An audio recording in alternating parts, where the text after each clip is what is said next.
Hi guys, so before we get into it, a very quick disclaimer that you'll find all my other Hammer reviews in my Hammer playlist, which is starting to get more than a little bloated now, it has to be said, and there will be spoilers today. So in 1974, Hammer decided to release the first of what they probably hoped would become a new long-running vampire hunting cycle featuring a swashbuckling, dashing young hero about 30 years more junior to Peter Cushing's Van Helsing. I guess this film was an attempt to do for vampires in the Hammer world what Horror of Frankenstein attempted to do for the Frankenstein sub-series, although I guess with both examples they didn't work at all. Horror of Frankenstein was a one and done thing, and Captain Kronos was also one and done, and actually 2 years after this film came out, Hammer would start to wrap up doing horror films altogether. But certainly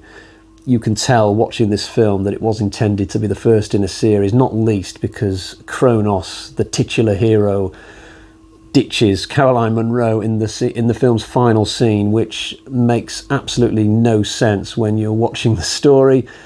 I've got to think that the producers behind this film had a vision of Kronos getting together with a different buxom beauty in every subsequent instalment, because otherwise, yeah, it just makes no sense, does it? Dumping Caroline Munro for no reason.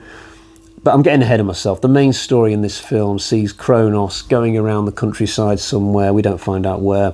He's got this middle-aged companion, and together they hunt vampires. And at the start of our story, Kronos has found out that there's a female vampire somewhere in the area, gaining a little bit of infamy because she is killing women here, there and everywhere with an interesting MO. She likes to lure people to their deaths by kissing them, which is a bit of a change up from how Dracula did it with the bite on the neck. But I actually preferred this version of that. I just found it a little bit more erotic and a little bit more believable that people could be lured into a kiss rather than just opening up their necks so they can be bitten on the jugular. But it's a small point. So Kronos is on the case. He doesn't know what this female vampire looks like, and neither do we, because this is a bit of a mystery thriller. We have to sort of guess who the vampire is among the characters presented to us throughout the plot. But I kind of like the fact that we have to guess who the villain is. I thought that was one of the better things about this movie. It was directed by a guy called Brian Clemens, who I've never previously heard of, but he only directed this one movie, so that would be why I've never heard of him. And you can sort of tell that this is a one-time director, because this movie is very sloppily edited, I feel. I know that the director of a movie is not the same person who does the editing, but a director worth his salt will at least oversee the editing process, and it's very sloppy in many places, this film. The cuts that they use, there were a few times where I wasn't sure what I just witnessed because the cuts and the edits just don't quite match up very well. Mostly this happens during the action sequences involving sword fighting. This film is marketed sort of as, part gothic horror, vampire hunting, and part swashbuckling, cutlass waving epic.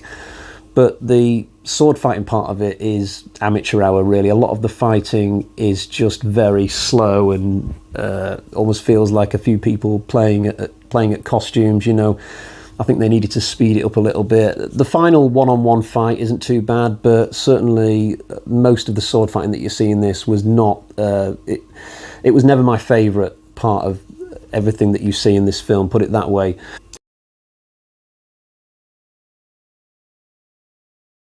It's not just the editing, though. The story for this moves along in quite a clunky way. There's no real flow or panache to it, and I must admit I was clinging on for dear life in the first half in terms of my interest.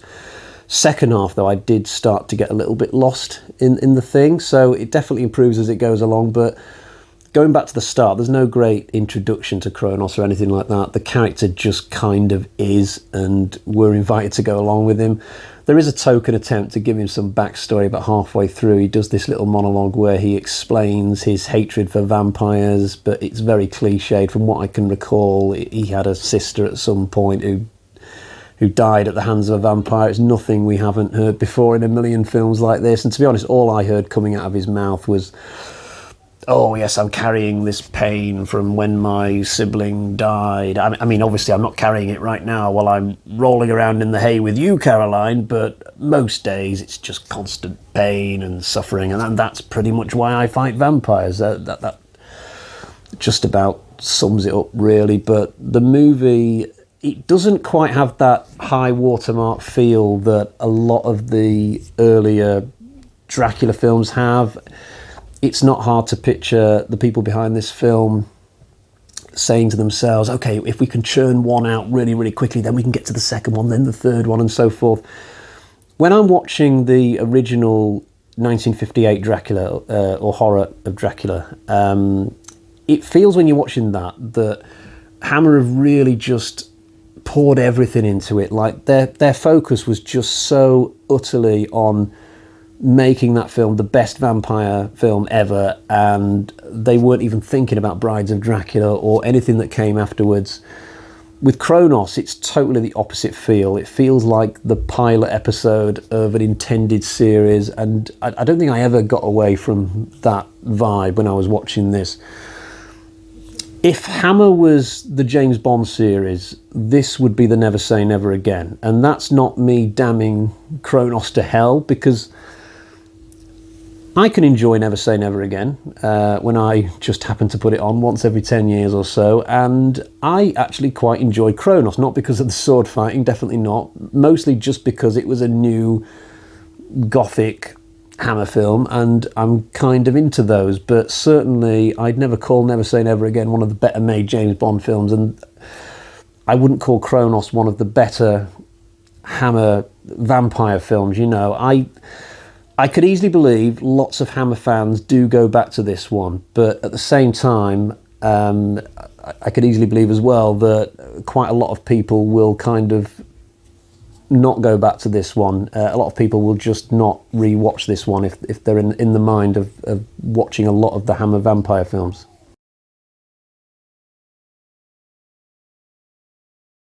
Not only do we tick the boxes of gothic horror and pirate swashbuckling in this film, sort of, but we also get a little bit of the western as well, because there's this scene which is actually probably one of the best in the movie. Actually, I thought the main villain was being introduced at this point, because a guy walks down some stairs in a bar, and the way that the camera just lingers on his mean looking expression, I thought, oh yeah, the big bad has finally shown up. He absolutely gives off the vibe of Ramon from the early Dollars films of Clint Eastwood. But in a clever little bait and switch, it turns out that no, this is not the main villain. He actually dies just a couple of scenes later at the hands of Kronos. But the whole bar setting, it just absolutely feels like a Western. Plus the manner in which Kronos takes out these guys. They all kind of dare each other to draw swords. So it's almost like Pistols at Dawn sort of thing, or like a bar shootout from one of those old Western films, albeit, again, I had a little bit of trouble with the editing here, because just the way that Kronos flicks his sword out, it's a little bit awkward, and I did find it hard to believe that he could take out all three with the same swishy movement without any of them reacting or ducking.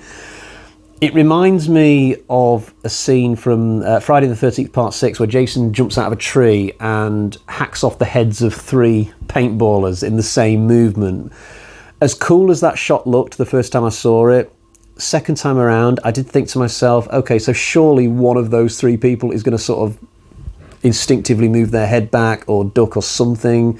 All three of them aren't just going to stand there and take it, you know what I mean? And I got the same feel with this scene in the bar with Kronos and the three villains, but it's a small complaint. I still really enjoyed the couple of scenes involving these temporary villains, shall we say. Another really good scene is the finale, which takes place at the home of the main villain for many different reasons. Not only do you get a pretty cool twist, but there's some really good horror. The whole setup of having Caroline Munro acting as the bait and lying on the couch in this massive home, it felt kind of eerie, especially when the brother and sister, who you think are villains at this point, walk up their own curved stairs, and the sister kind of looks back through the candles at Caroline Munro, and every part of me thought, okay, she's definitely going to come back downstairs once the lights are out. I mean, I figured that, you know, Kronos is going to jump through the ceiling at some point, like Batman in Batman Forever. I just didn't know if it would come in time to save Caroline Munro somehow. But we get a good sword fight and a twist and a good bit of horror, and I was very satisfied by this whole third act, I've got to say. It's just a shame about the weird breakup that you get at the end. But on the whole, I did enjoy this film. I have been a little bit ultra critical of it at times during this review, but that's because my initial instinct, I think, is always to compare films like this with other Hammer films, specifically other Hammer vampire films. But if I compare this to just other general horror films that I watch, then, you know, I probably enjoyed this more than a lot of other horror stuff that I do watch. Although I'd say if you've never seen it before, if you've seen a lot of other Hammer, then you'll probably enjoy it on many levels. But if you've not seen much of Hammer, then watch a lot of the Dracula films first and develop a love for those before you then move on to something like Kronos.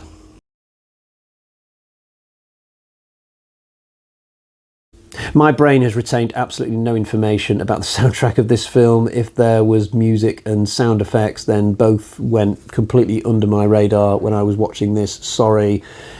When it comes to the gore in this film, apparently the film was given an R rating back when it first came out for sexual content and violence, but this is a bit laughable looking back.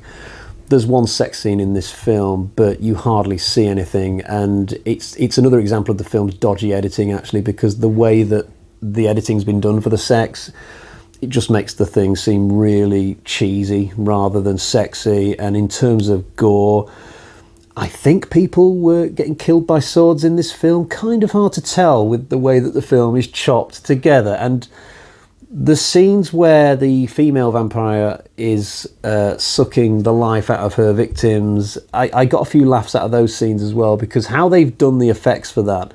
So they've cast young women as the victims, and after the kill, we cut away somehow.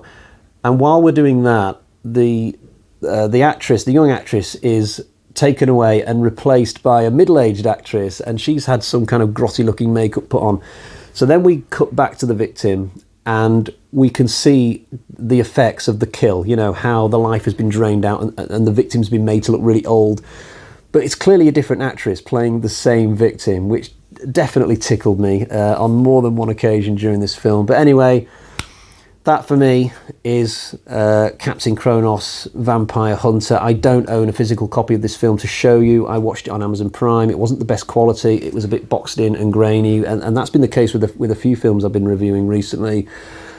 I'd love to hear from people in the comments section who own this on DVD. I believe it's only available on DVD. But do let me know if the quality of the DVD is good and if it's been remastered from the original version, which is probably what I watched. If the DVD of this is pretty good, I wouldn't mind buying it, actually. I think it was just about good enough for that. Or whether I should wait for some hypothetical Blu-ray in the future, which might never materialise. Right, let's get to the bag of terror and find out what sort of score I'm going to give to this movie. So we got 1, 2, 3, 3.5 bloody axes out of 5. Slightly too generous, maybe. I was torn between 3 and 3.5, but I do love my Hammer, so why not go for 3.5? And there we have it. I'll be back soon to do another Hammer review. Until next time, don't go waving any swords around in packed bars. Goodbye.